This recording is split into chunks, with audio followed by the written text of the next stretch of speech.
Welcome back to another technical deep dive here in the debug zone.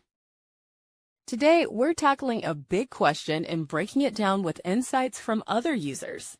Hopefully, this clears up some misconceptions and helps you get the answer you need. So buckle up, stay a little curious, and let's jump right in.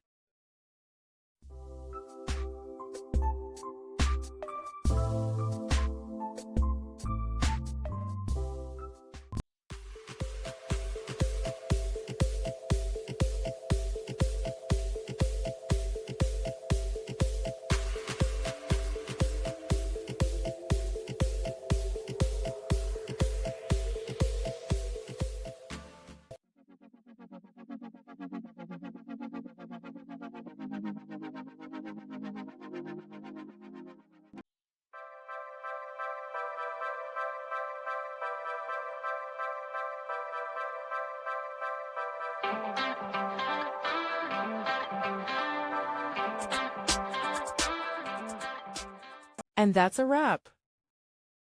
I hope you found the answer you were looking for. If you did, take a second to hit that subscribe button. It really helps out. And let me know in the comments which solution worked best for you. See you next time in the debug zone.